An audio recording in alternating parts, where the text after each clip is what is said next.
everybody, welcome back. Wingman's Hangar, episode 22. I can't believe it either. We're moving ahead, having a good time. I hope you're enjoying it. For those of you who don't know and are new to Wingman's Hangar, we're an inside look at everything Star Citizen. What the Cloud Imperium team is doing here on a week-to-week basis, where the game is, and we're doing it with you, the fans. You guys are the community. We're doing this together. We're the first crowdfunded game that is actually doing development with you guys. It's exciting, it's exhilarating, so come on in, take a look. Also, join our YouTube channel. Be one of the guys to subscribe. Find out when we post things. Get in the know, right? Also, if you're having a good time right now, join the chat roll at Robert Space Industries. People watch the show live, they have a good time, and they go back and forth, and usually it's a pretty cool, fair place. Robert Space Industries chat roll. Take a look, take a look. Coming up, we have the Week in Review, we have forum feedback, we have wide world news, and we have an interview this week with our server programmer, Tom Sawyer.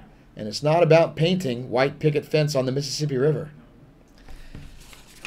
Let's get right to it. What happened this week at Cloud Imperium? What happened this week at Cloud Imperium?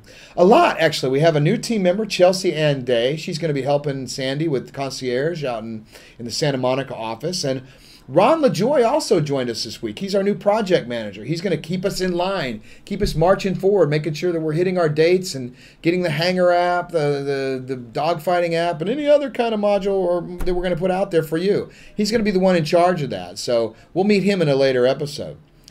Ooh, what else happened this week? Let's talk a little about Wingman's weight. Well, where did we start? We all know where we started on this big train. 236 hefty pounds. Sorry, Mom and Dad. Last week, we got all the way down to 216. We're doing okay, right? 20 pounds down. This week, where are we? All right, we got down to 215 pounds. Only 1 pound this week, but that's still progress. We haven't taken a step back yet. Lord, help us if we do. I want to be marching that way. And again, we'll take some looks at before and after once we get to, between 185, 175, somewhere. We'll see how we look.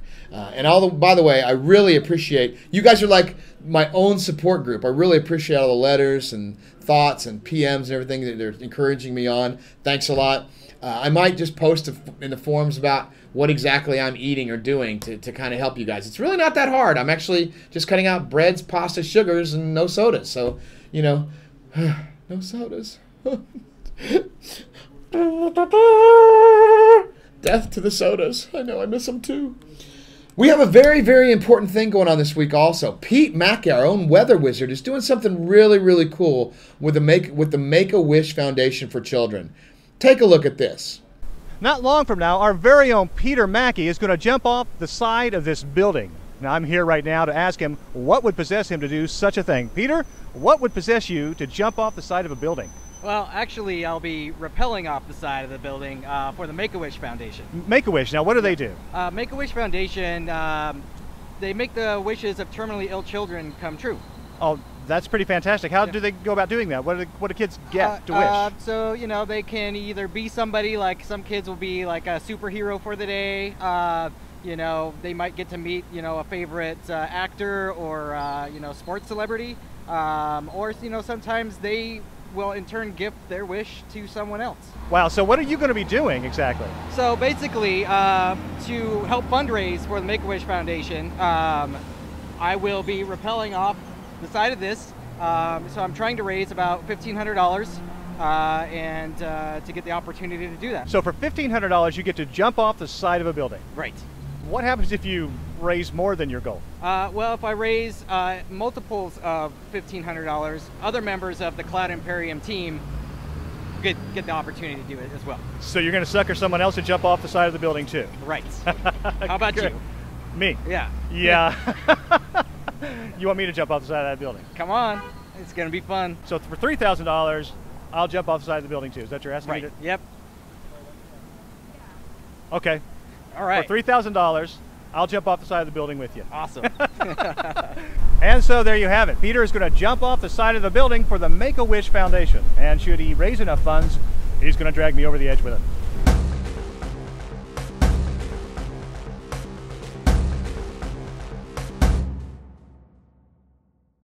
Wow.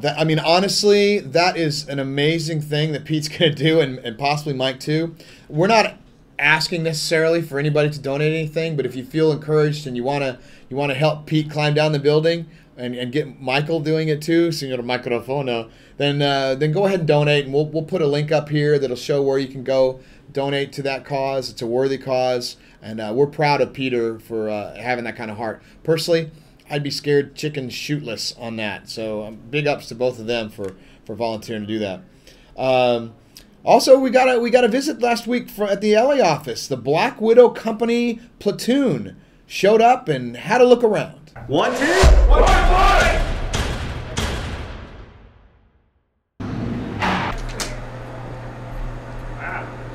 We've got a few more people. We've got probably more people we fit in this office.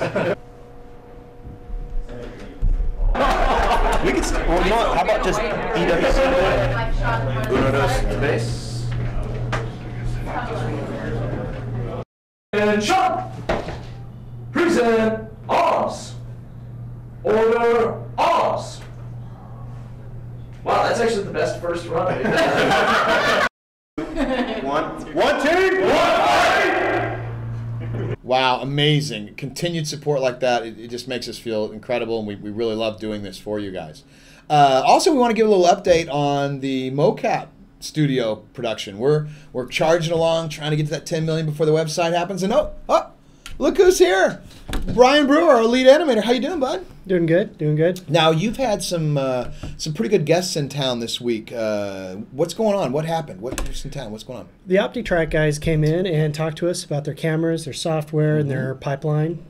Cool. Now, a pipeline, for those who don't know, is what the beginning of the process, the putting the data or coordinating it and coming out with something that we can use in the game, right? That's right. So they were in town. They're from Optitrack. And what is important about a camera in a motion capture environment? Megapixels is important. How many megapixels, frames per second, how fast does it shoot? The higher the frame rate, the more accurate the data. Right. More megapixels, the more accurate the data. True. And it's important, we are going to use mocap a lot in our game, right? All over the place. Everything's going to have mocap. Everything. So like cutscenes in Squadron 42. What else? I mean, just kind of tell the people what we'd be using mocap for in the game itself. Well, every NPC will be mocapped. Workers on your big cruise ships will be walking around repairing your ship or doing general maintenance. Stuff to make the environment feel more alive. And that's the animation. What mocap means, for those who don't know, that's the animation of the people walking around, right? That's the getting things moving. Character animation. Character animation. Yeah. Now, the mocap studio itself, we're looking to do not just a normal mocap studio. We're looking to do something a little more than that. What are we looking to do? Well, for Squadron 42, we are wanting to do performance capture, where we capture the face, the body, and audio. And audio. So all three things you have to have. So if the more the mocap studio can do, the better off the cinematics are going to look, the movements, everything's going to match up. Like what you don't want to have happen is like you're talking to an NPC in the game and your eyes are looking over here. Right. Hey, how you doing there? I'd like to buy that shield generator, please. Well, also, when you don't capture the face with the body, sometimes there's a disconnect in the animation, and things don't look quite right. But then you watch games like Uncharted and versus full performance. Those cinematics are great. Yeah, so I mean, I know a few games. Uncharted's done full performance. Yeah. Red Dead Redemption's done some of the stuff. Some of the Grand Theft Auto stuff has done full performance capture, and it just makes a difference. I think it makes you block it out like a play, right, or like a movie. It's exactly like doing a movie. Incredible, and so we still have time before the website launches. So if you want to help out, great. If not, kick some friends of yours and get them to help out. So listen, thanks a lot, Brian. I appreciate that. It's all right now. Time for there he goes for forum feedback. Let's take it away from Mouse04. Nobody in chat wanted to explain to me what the black rectangular board in the latest Wingman's hangar was meant to mean. I don't get it. Well, Mouse, it started out innocently enough. The ability to open up a communication channel with other ships. How is the weather there? Well, we have a few asteroids coming in, Eric. See what I see? There's Michael, and there's the thing I'm always peering off to the right. Make sure my time. Welcome to Wingman's Hangar, episode 12. And it quickly became corrupted, just the way we like it. So I hope that answers it. From Furious, he says, On the last episode, you mentioned the Austin office team was going to watch Star Trek Into Darkness. Did you guys enjoy it? Did you get any new ideas and inspiration from it? Yeah, you know, we did enjoy it. Team building moments like that where you get to go with all the guys and girls that work on Star Citizen help keep us as a family, since we put in long hours, you know, to make this game as good as it can be. We liked it a lot, even though it wasn't a truly original story. It had a lot of nods. If you're a Trekkie, it had a lot of nods to the original, like, you know, the spoiler alert coming up, Chekhov, go put on a red shirt, you know, things like that. Or they had tribbles in there, or they juxtaposed Captain Kirk versus Star Trek in who was fighting, or Spock. I'm sorry, Captain Kirk versus Spock, as in who was fighting the bad guy. You know, usually it's Kirk with a shirt off fighting. This time it was Spock with the shirt on. We don't want to have to black box Spock. Right? You know, and also, I don't want to give too much away, but it was really, really well done. J.J. Abrams is a really, really talented director, and we enjoyed it immensely, and thank you very much for asking. From Heartsblade, he says, Hey Wingman, Heartsblade here. I was just wondering if there's any official word on the use of player-submitted decals for ship decoration. Heartsblade, that's a very, very good question, and it's one we're still trying to figure out. The problem with decals for us is if you have 100 or 200 ships on the screen at one time, we've got to track all that textures, and every system has to track all that, and the database and server has to track all that. So we're not sure we're going to have that room at the point. That's something that'll be determined much later on. We would really like to do that, but whether we can do that or not is just going to be, it depends. I mean, it was such a cool video, though. We wanted to get it out there and let you know we are thinking about it, and we appreciate the idea. From Nameless Space, will there be some kind of mini carriers that would hold up to 3 to 5 ships and would be purchasable for some high amount of credits? Yeah, man, the Idris Corvette already has 2 to 3 fighters in it. And, you know, I may spoiler alert Star Trek, but I'm not spoiler alert in Star Citizen. There's some stuff coming up that I think you're going to like. Just wait for the future announcement. From Hyper Chopper, he says, Hey Wingman, Chopper here. If I hop out of my turret to repair the ship, leaving the ship partially unprotected, am I going to be able to repair the ship? Minor repairs, I'm venting. By the way, are we going to be able to decorate our ship since we're spending so much time in them? Hey, thanks, hope to hear from you. That's some fine decoration you got there, Chopper. Repair bots are the ones you're going to need to repair your ship. You're not going to physically get out and go ting, ting, ting on anything or do anything like that. So you'll have to hire NPCs to repair or take it into a repair station, or you got the repair bots that'll be running around repairing your ship. Decoration of your ship, it kind of goes along with the question earlier. It's going to depend on how much room we have to track, textures and things like that in memory, for us. Again, we are thinking of it. We love the suggestions. Please keep them coming. It is on our plate at some point to figure out. And you guys actually will be the ones helping us figure that out, because once we get to alpha and beta, those kind of things will be the kind of things we'll be testing for, in dogfighting app and everything else, where we'll be able to stress test things and see exactly how much room. It could be like we allow a very small decal, or it's got to go through an approval process, because we know there's some people out there that'd be a little pervy and might be sending things on those ships that nobody else wants to see. From Wild Thing, he says, will there be official fleets, corporations, guilds, squadrons the development team may join or lead that we may join? We are not going to lead any squadrons or have an official development team squadron as far as we know. We might have one that is just us, so that we're targets, but we don't want to exclude anybody else out there. We want to be an inclusive type deal, and for that reason we'll probably just be more targets than anything else. But who knows, that may change. Maybe you'll convince us to join some squadron, and Lord knows, if you care about your squadron statistics, I'm not exactly in the Black Sheep Squadron, and I'm more the guys that get shot down, if you know what I mean. So think a little bit about that for a while. From M. Paleman, he says,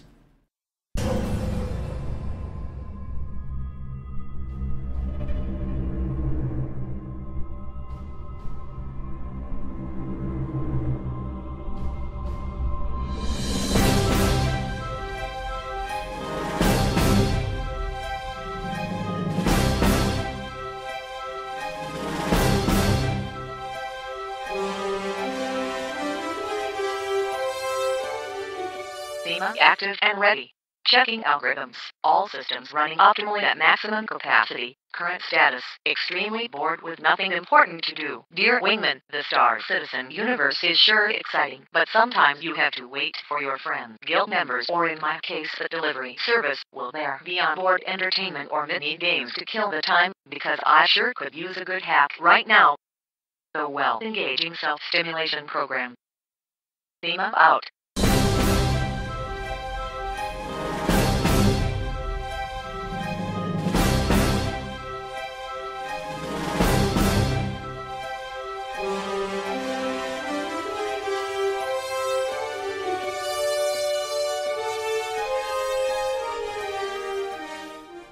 Wow. A lot of times we cut some of the videos back, but we decided to run that whole thing through because it's pretty well done and we like the creativity.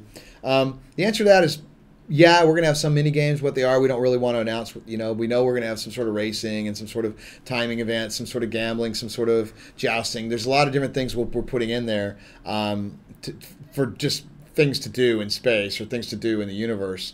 And again, those are some of the things you're going to help test us, and keep those ideas coming. Maybe you have some good ones that we can put in there. The universe is being created with you guys, and you're creating the lore. So who's to say you can't come up with some stinking amazing mini games to put in there? So there'll be things to do. We want it to be as immersive as possible, and people always come up with fun stuff to do, so we want to support that. From Manic, what are the plans for weapon convergence, if any? Would we be able to adjust convergence to our preference? Yeah, you're going to be able to adjust convergence. Now, for those of you who don't know what convergence is, if you have, let's take a World War II, for example. If you have a P-51 Mustang or something, or ME-262, for those of you our German fans, you have guns on the wings. And so the guns are aimed a little bit this way towards the camera, and the bullets converge at a certain point in space ahead of them, and that's your optimal target range. So if you have somebody, a certain amount, you're trailing them, you want to shoot them, you want them to be in the optical range, because otherwise maybe one bullet hits and one flies off. But if they're right in the convergence zone, both projectiles hit, and that works for lasers, missiles, any sort of target. So yes is the answer to that, and I think that's an incredibly cool question. From Oculus Solus. Jump point navigation, resource scans, and salvage location data are a significant portion of any explorer's income, but there are other types of information that are potentially more valuable and more dangerous to traffic in. Wingman, can I trust you to inform your viewers whether this sort of information trafficking will be a viable pursuit, and the potential consequences of handling classified data? That is a solid maybe. We are actually in the process of designing that. We thought a little bit about eavesdropping and how things like that might work. We don't have a good solution or one we really are comfortable with at this moment, because again, a lot of the stuff is going to be created by the users themselves, and whether we want users eavesdropping on other users is still up in the air. We'll try to figure out how to create a system like that. That might be something that's going to be a comlink post in the future, and get your thoughts and get your ideas. But unless it's fun for everybody or really, really cool to implement, that's got a significant amount of troll possibility on it. So we'll see how that goes. But that's a solid maybe, and another very, very cool question.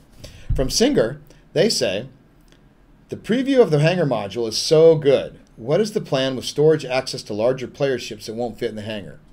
Well, you've seen the first hangar. You've seen the first iteration that hold a couple ships. Now imagine you've got 59 ships like our boy Simon in Australia. Well, guess what? We're going to account for that. So look for that in the future. We will show some more hangar stuff in the future that shows much bigger, longer hangars. And, you've got to have a way to get around in there, don't you? If you've got 60 ships, you got to be able to get to them all. Not saying anything more than that. And, of course, from our good friend Legante, take it away. Hey, what's up, Wingman? It's that ship I was talking about. Actually found it. It's actually an old variant of the 300i. It's pretty darn old, though. Actually, it looks pretty darn dreadful, actually. Anyway, this thing has pirate transponder codes, which means I can't take off with it because UAV will shoot it at sight. So whoever this belongs to, make sure that they don't get off this planet. Speaking of pirate ships, what options do good guys per se have if they happen to obtain a ship that's not theirs through means such as a pirate that tried to board them but failed and they fended them off? There's a free ship action. Can you return stolen ships? Can you turn it into UE for reward? Or have it, for refurbished for personal use, you know, what options your good guys have. Hello there. This here. Okay. Yeah, that'll be the trick. Yeah, that can be good. Fluid coming out of the bottom of your spaceship is never a good thing. Ask Apollo 13. A lot of the answers to those questions is yes. I mean, you are going to be able to find or steal ships. You'll be able to try to hide them from the UEE. You'll be able to turn them in if you capture a stolen ship. All those things. There's good guys. There's bad guys. You know, we want to support all of that. So, yeah, that's a great question and another excellent video by Legante. So, yes to all of that. So now it's time for our own Brittany Godfrey and this week's most valuable post. Take it away, Brittany.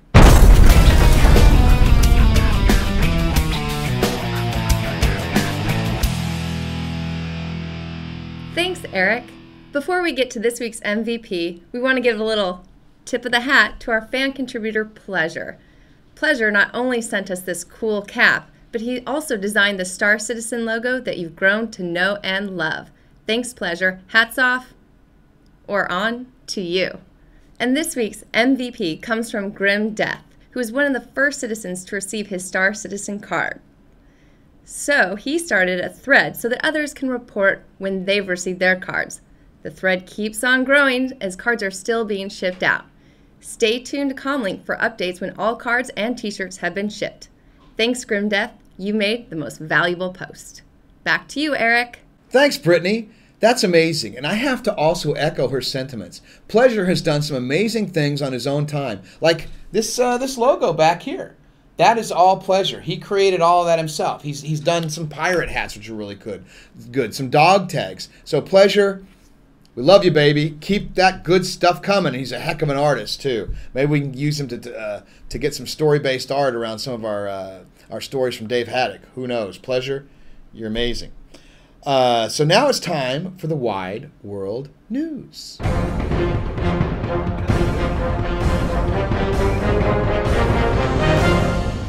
30 years ago, American President Ronald Reagan proposed a ballistic missile defense shield called the Strategic Defense Initiative. The centerpiece of his proposal was a defense missile system capable of intercepting an incoming nuclear-tipped warhead while traveling in space. Far in advance of the technology of the time, Reagan's proposal was considered impossible by scientists and jokingly called Star Wars by the media. Fortunately, we live in the future now. Earlier this week, the guided missile cruiser USS Lake Erie launched one of its standard SM-3 missiles, while at the Pacific Missile Range on Kauai, Hawaii, a mock ballistic missile was launched to serve as a target. The SM-3 interceptor maneuvered toward its target, guided by the shipboard Aegis system. As the interceptor approached the ballistic target, it released a separate kinetic kill vehicle, which acquired the target and destroyed it. And science fiction becomes the future's reality. Now let's take a look back in time at This Week in Space. May 25th, 1961, and American President John F. Kennedy steps to the podium before a joint session of Congress.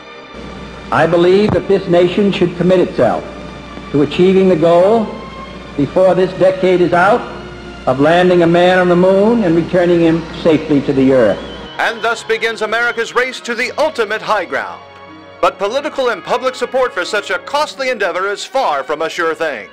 In response to criticism of his ambitious goals, Kennedy steps to the podium once again to clarify the importance of reaching the moon. For the eyes of the world now look into space, to the moon, and to the planets beyond. And we have vowed that we shall not see it governed by a hostile flag of conquest, but by a banner of freedom and peace. Then the president issues his ultimate challenge to the country. We choose to go to the moon in this decade and do the other things, not because they are easy, but because they are hard. Because that goal will serve to organize and measure the best of our energies and skills. Because that challenge is one that we're willing to accept, one we are unwilling to postpone, and one we intend to win. And America makes reaching the moon a national priority. the president would not live to see his dream come true when only 7 years later, astronaut Neil Armstrong steps off the pad of his lunar lander onto the surface of the moon and declares, "It's one small step for man, one giant leap for mankind." America's manned conquest of the moon in space.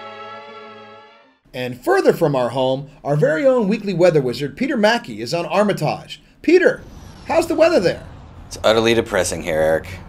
On the bright side, no one has jumped off these ruins in 4 hours. Well, thanks, Peter. That's your wide world news.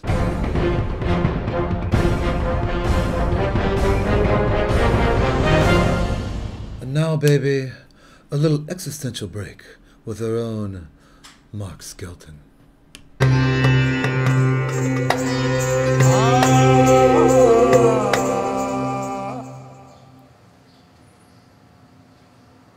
So if a transvestite went missing, would you put his face on a carton of half and half?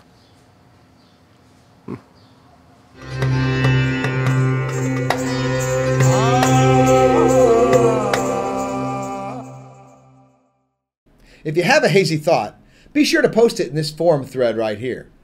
If it's really good, we just might use it. Remember, keep it original and keep it hazy, baby. Now it's time for our own Sandy Gardner to interview Tom Sawyer, our server programmer. Take it away, Sandy.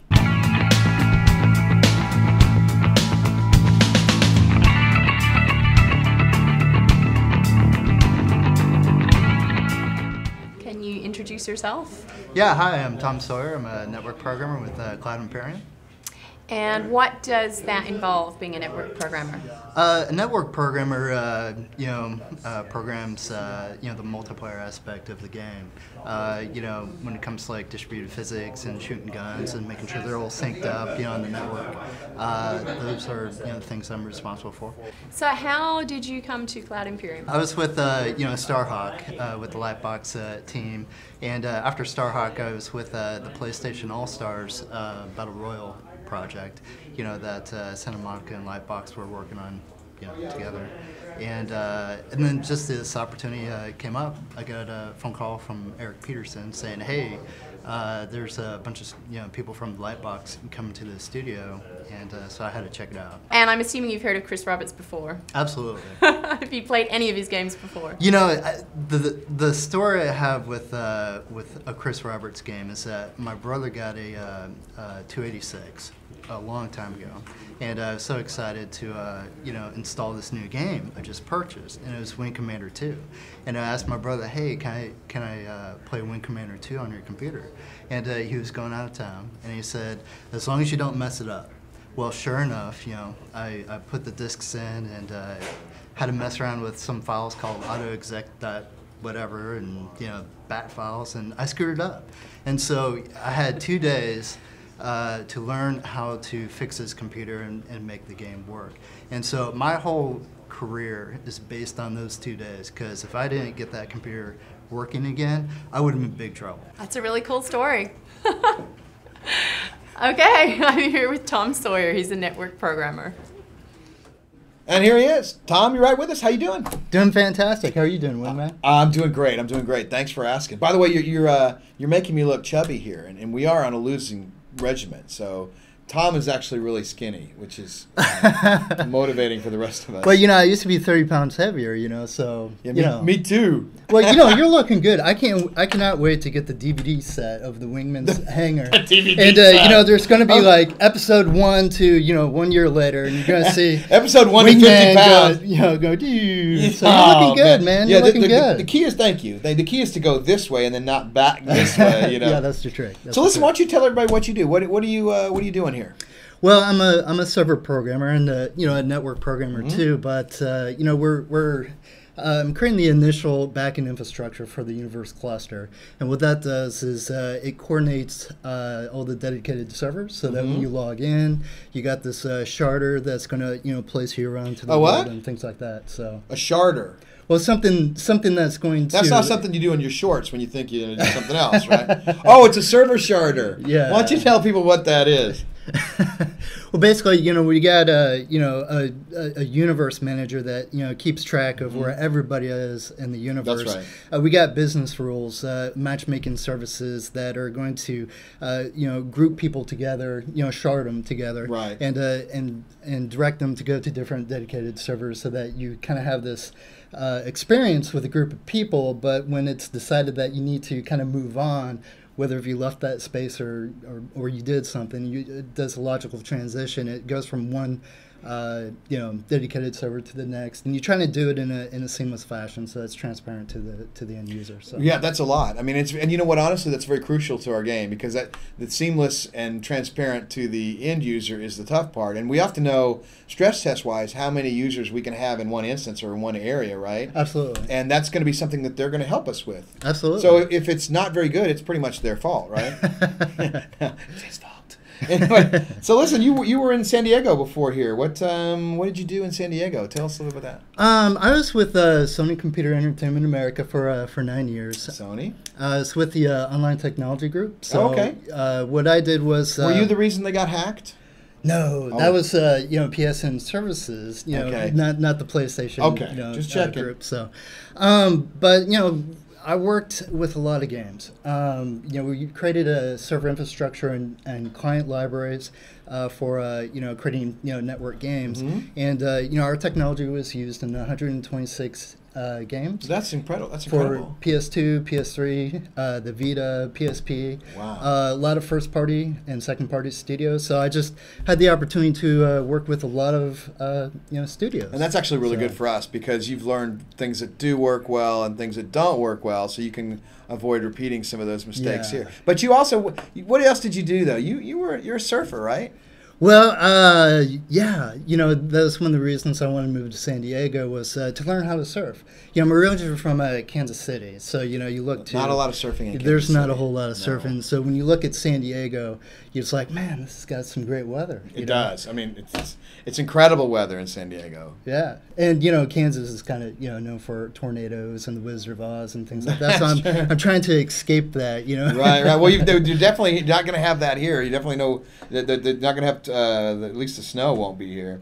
So it says here that you're a very competitive PvPer in multiplayer games and first-person shooters. Yes. What does that mean? Do you play that a lot, or? I play. I do a lot of research. Research. Research. Yeah, Playing games is research. Listening, honey. That's what I told my wife a long time ago, and she understands. But after my daughter goes to bed, my brothers also have children, and so we just like, all right, guys, it's time. So you get the text messages, the Skype calls, the vent calls, and when you play games for as long as I have, you've met a lot of people around the world. Yeah, of course, and that is a cool thing about that. That's Europe, like our community. I mean, there are people all over the world here watching you, so don't be nervous. There are literally 5 of people out there watching at this moment. So it's just fun to group up with all the people that you've met and play the various games. There's so many. What's your games favorite? like that. What's your favorite probably first-person shooter adventure? What are you currently playing? How's that? Well, I'm playing Neverwinter. Oh yeah, that just came out like this week, right? Yes, and they were doing so many things right in that game. You know what? We just hired a guy from Neverwinter too, and is that right? Yeah, I can't tell you who it is. He's coming in about a week or so. It starts June 1st, actually. So yeah. I mean, I was a hardcore raider in World of Warcraft. Doing the 25 and 40 man raids. Right. You weren't like Leroy Jenkins, were you? No, that's very serious in that game. It's like no DKP for you. Yeah, that guy was an awesome thing though. Leroy Jenkins. That's right. It's hilarious. I mean, that's an internet, what do you call it, meme or mime or whatever, meme right now. It's hilarious. Yeah. So, well, that's cool. And it says, I didn't realize that you lost 30 pounds? Yes. Really? And what did you do to do that? Because I'm interested in that. What did you do? It starts with diet. Because, I've always kind of did exercise ever since college. Because, for me, being a programmer, when I exercise, it helps me focus. You kind of get in a meditative state where you can program all day and things like that. But, I really wasn't focusing on the diet. But once you do, exercise, with really, working on your diet, it just comes together. You can't just do one. You got to do them both at the same time. So. I've only been doing one. I've got to start the exercise part. So now, the server requirements, I mean, the hangar is going to be out there. We've got the hangar module coming up here this summer. And then we've got a big, the multiplayer experience is coming up, the dogfighting, and that's going to be server heavy coming up this fall. Are you a little scared? Are you a little nervous? Well, you know, we're using a lot of great technology with the Cry engine. That's true. That's true. The Cry network is, you know, kind of like what I did at Sony. You know, building up this client library that's going to facilitate the client management and broadcast schedules and monitoring the bandwidth and stuff. We get that with the Cry network, and it's pretty featureful. It's a robust system. It's working out of the box. We had 16-player dogfights. You know, when I first came here before I started working on the back end. We were playing 16-player dogfights already. And flying around, shooting missiles, coordinating, and we just got a new code drop, so I'm actually off the back end fixing the stuff. It's like, hey, let's make sure it's not broken. So. every time, we keep upgrading the. Every time we get a drop of the engine, it just the whole thing goes. We got to go back fixing it again. Yeah. So I've got this level called Epic Space Battle, and that's what I'm using from a playtest. It's like, it's failing to load. What changed? So just kind of going through the checklist. There's game development for you, folks. That's right. Well, listen, I want to thank you for joining us, man. It's been great. I mean, we're very happy to. Oh, you came over with like the sea of folks from Lightbox, right? Yes. Yeah. Yes. We were very lucky. We got and by the way, our newest product manager, Ron LaJoy, is from Lightbox too. And he's really a really good guy. I know. We've been very lucky. Everybody from the IT director on up to like graphics programmers and server programmers and designers. It's it's a good team. You guys had a good team over there. Absolutely. So I want to thank you for joining. Oh, well, I can't let you go. Tom Sawyer. That's right, Tom Sawyer, one of the greatest names ever. It is a great name, yeah, but not because of Huck Finn, though. No, it's just when it was the worst thing growing up. It's that first day of class. You're just sitting there. Oh, not my name. Don't say my name. Did any teachers chuckle? I mean, would they chuckle? Oh yeah, did everybody start snickering? But then when the Moving Pictures album came out, by Rush. It's got that. Today's Tom Sawyer. It's got that song called Tom Sawyer. It's like it changes everything. First day of class, instead of it's like Tom Sawyer, and it's like, yeah, Rush. Your name rules, so all right. I was like, oh yeah, it's that's cool. Well, that's still pretty cool. I mean, it's a really interesting name. Yeah. So I want to thank you for joining us again. I want to thank Bryan Brewer for his insights on the mocap. We're marching along towards the 10 million. Getting that mocap studio is crucial for us to have. I mean, we're going to spend, if we don't get the studio, we'll be able to spending over $1 million on mocap anyway. So it's kind of like, you get it for $250,000 versus $1 million. It just makes perfect sense. Absolutely. Coming up next week, the Van Duel will be on. Oh, but coming up later, we have the Van Duel on the Comlink later today. You want to check that out? It's from original Jump Point a couple months ago. Peter Mackay will be here next week. He'll be in that seat right there. Chris Roberts' birthday is coming up on. Well, I don't want to give the actual day, but let's just say it might be a holiday-ish kind of thing in the United States. We have Jump Point Magazine coming up next week, showing the constellation, an interview with Rob Irving. We have Memorial Day in the USA. We have a 24-hour live stream coming up. Looking like it's possibly going to be around the end of June. I don't want to give the exact date, but we're thinking some Friday at the end of June so that we can have it, and you can have the team and see them and get in there and have a 24-hour event and join it together. They can kind of see what's going on. Also, don't forget to subscribe to our YouTube channel. It's very important. You guys want to find out, what goes on at Cloud Imperium. We post videos more than just the Hangar Show up there all the time. Chris has stuff that he posts up there about the game, interviews, things like that. Sandy posts stuff. We have a lot of stuff up there. So you want to get the latest in what happens on Cloud Imperium, get subscribed to the YouTube channel. Don't forget the after show, Wingman's Hangover. It's an informal look at what went on in the show. You guys, we get on the RSI chat channel. We talk. We answer questions directly. It's kind of like a call-in radio show. We reach out and virtually handshake with the community. It's kind of fun. And remember, if you want your stuff featured on Wingman's Hangar, like Pleasure's logo back there or Matt Foss's music that's in the credits, send it in. We just might use it. See you in the verse.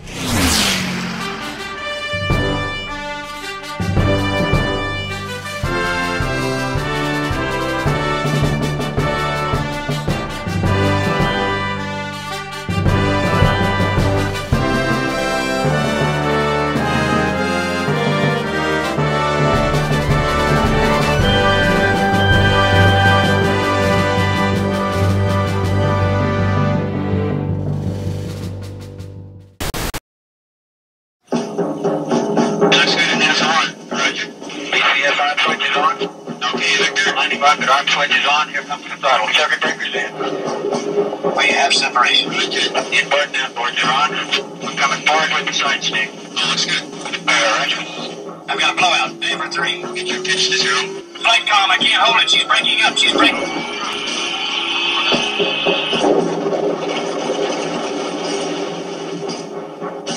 Steve Austin, astronaut. A man barely alive. We can rebuild him. We have the technology. Better than he was before. Better. Stronger.